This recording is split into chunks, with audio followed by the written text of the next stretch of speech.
بسم اللہ الرحمن الرحیم۔ آپ نے ملا نصر الدین کا نام تو سنا ہوگا۔ یہ شخص ترکی کا ایک مسخرہ تھا۔ اس طرح ہمارے ہاں ملا دو پیازا اور شیخ چلی کے لطیفے مشہور ہیں، اسی طرح ترکی میں ملا نصر الدین کے لطیفے بڑے مزے لے لے کر بیان کیے جاتے ہیں۔ کہتے ہیں ملا نصر الدین یوں تو نہایت عقل مند اور عالم فاضل شخص تھا، مگر لوگوں کی اصلاح اور تفریح کے لیے بے وقوف بنا رہتا اور ایسی ایسی حرکتیں کرتا کہ لوگ ہنس ہنس کر لوٹ پوٹ ہو جاتے۔ ملا نصر الدین کے پڑوس میں ایک مالدار یہودی رہتا تھا جو اتنا کنجوس تھا کہ کبھی کسی غریب اور محتاج کو ایک پیسہ نہ دیتا۔ ملا نے کئی مرتبہ اسے سمجھایا کہ خدا نے تمہیں دولت عطا کی ہے، اسے غریب اور مفلس لوگوں پر خرچ کیا کرو، لیکن اس نے ملا کی ایک نصیحت نہ سنی۔ آخرکار ملا نصر الدین نے اسے سزا دینے کے لیے ایک ترکیب سوچی۔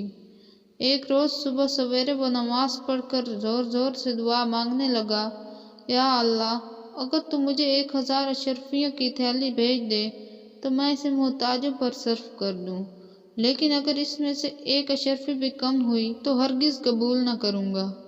یہودی نے یہ دعا سنی تو سوچا کہ ملا بڑا ایماندار بنتا ہے، اس کی ایمانداری آزمانی چاہیے۔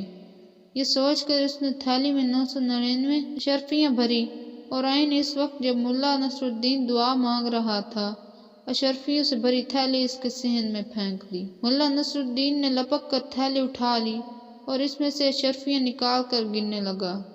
کل 999 اشرفیاں تھیں۔ ملا نے خدا کا شکر ادا کیا اور کہنے لگا، یا اللہ، میں تیرا شکر گزار کہ تو نے میری دعا قبول فرما لی۔ 1 اشرفی کم ہے تو کوئی بات نہیں، یہ اشرفی پھر کبھی دے دینا۔ یہودی نے جب ملا نصر الدین کے یہ الفاظ سنے تو سخت پریشان ہو گیا اور دل میں کہنے لگا، یہ ملا تو بہت چالاک ہے، اس نے دھوکے سے میری اشرفیاں ہتھیا لیں۔ وہ بھاگا بھاگا ملا کے پاس آیا اور کہنے لگا، تم بہت بے ایمان شخص ہو، لاؤ میری اشرفیاں واپس کرو۔ تم نے تو کہا تھا کہ 1000 میں سے 1 اشرفی بھی کم ہوئی تو واپس کر دوں گا، لیکن اب تو 999 اشرفیوں کو قبول کرنے پر تیار ہو۔ ملا نصر الدین غصے سے کہنے لگا، تم کون ہوتے ہو مجھ سے اشرفیاں مانگنے والے؟ یہ تو میرے خدا نے مجھے بھیجی ہیں، جاؤ اپنا کام کرو۔ یہودی سیدھا قاضی کی عدالت میں گیا اور ملا کے خلاف مقدمہ دائر کر دیا۔ قاضی صاحب نے یہودی کو حکم دیا کہ ملا نصر الدین کو بلا لاؤ، ابھی ہم فیصلہ کر دیں گے۔ یہودی نے ملا نصر الدین کے پاس آ کر کہا، چلو تمہیں قاضی صاحب بلاتے ہیں۔ ملا نے جواب دیا، تم دیکھ رہے ہو کہ میرا لباس پھٹا پرانا ہے، میں اس قیمت پر جانے کے لیے تیار ہوں کہ تم مجھے اچھے اچھے کپڑے لا کر دو۔ یہودی نے یہ شرط بھی منظور کر لی اور صاف ستھرے کپڑے لا کر ملا کو دے دیے۔ ملا نصر الدین یہ بیش قیمت لباس پہن چکا تو کہنے لگا، میاں یہودی، کیا اتنا قیمتی لباس پہن کر پیدل ہی قاضی کی عدالت میں جاؤں؟ لوگ دیکھیں گے تو دل میں کیا کہیں گے؟ جاؤ اپنا گھوڑا لے کر آؤ، اس پر سوار ہو کر جاؤں گا، مرتا کیا نہ کرتا۔ یہودی نے اپنا گھوڑا بھی ملا کے حوالے کر دیا اور ملا صاحب نہایت شان و شوکت سے گھوڑے پر سوار ہو کر قاضی کی عدالت میں پہنچے۔ مقدمہ پیش ہوا۔ قاضی صاحب نے دونوں کو غور سے دیکھا۔ ملا نصر الدین کا قیمتی لباس اور سواری کا گھوڑا بھی انہوں نے دیکھا اور یہودی کا لباس بھی دیکھا اور یہ بھی محسوس کیا کہ وہ پیدل آیا ہے۔ یہودی نے جب سارا قصہ سنایا تو قاضی صاحب نے ملا نصر الدین سے پوچھا، ملا صاحب تم اس کے الزام کا کیا جواب دیتے ہو؟ ملا نے جواب دیا، حضور، یہ یہودی میرا پڑوسی ہے اور بڑا جھوٹا شخص ہے۔ ابھی تو یہ کہتا ہے کہ میں نے اس کی 999 اشرفیاں ہتھیا لی ہیں اور کچھ دیر بعد کہے گا کہ یہ لباس جو میں پہنے ہوئے ہوں وہ بھی اس کا ہے۔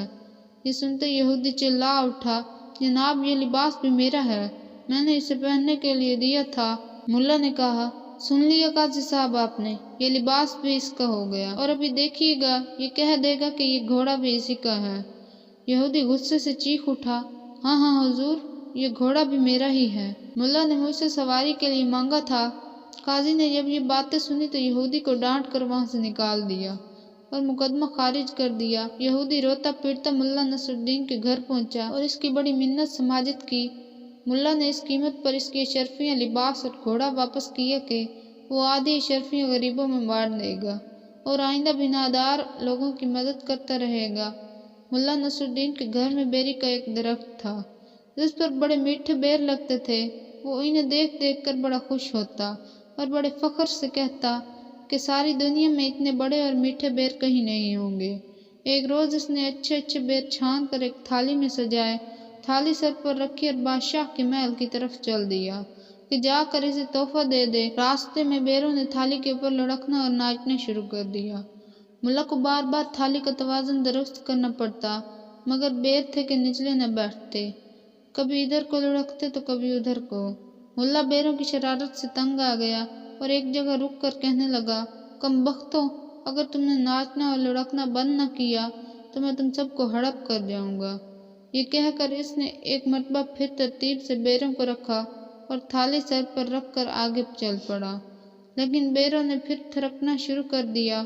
اب تو ملا کو بڑا طیش آ گیا، راستے میں ہی ایک درخت کے نیچے بیٹھ گیا اور کہنے لگا، اچھا کم بختوں، تم یوں نہ مانو گے، لو اب تماشا دیکھو۔ یہ کہہ کر اس نے ایک ایک کر کے بیروں کو کھانا شروع کر دیا۔ جب ایک بیر باقی رہ گیا تو ملا نے اس سے کہا، اگر تمہیں ایک موقع اور دیا جائے تو کیا خاموشی سے چلو گے؟ بیچارہ بیر اپنے ساتھیوں کا حشر دیکھ چکا تھا، اس لیے وہ چپ چاپ تھالی میں پڑا رہا اور ملا نصر الدین اسے لے کر بادشاہ کے دربار میں پہنچ گیا۔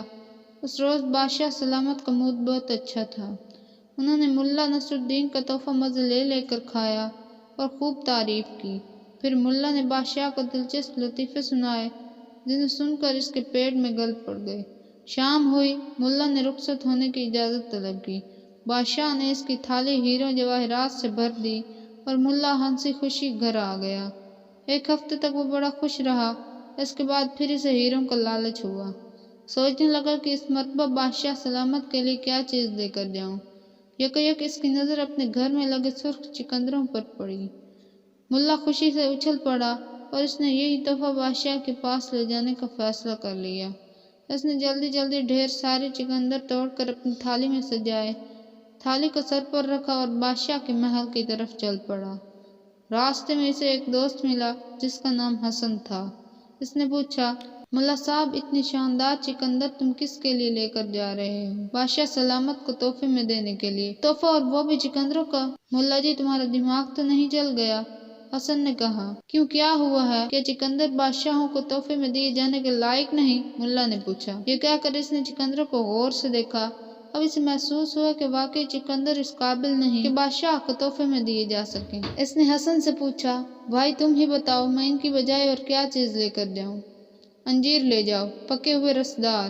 ارے واہ، یہ تو تم نے خوب بتایا۔ ملا نے کہا، غضب خدا کا، مجھے پہلے کیوں خیال نہ آیا کہ بادشاہ کے پاس انجیر لے جانے چاہیے۔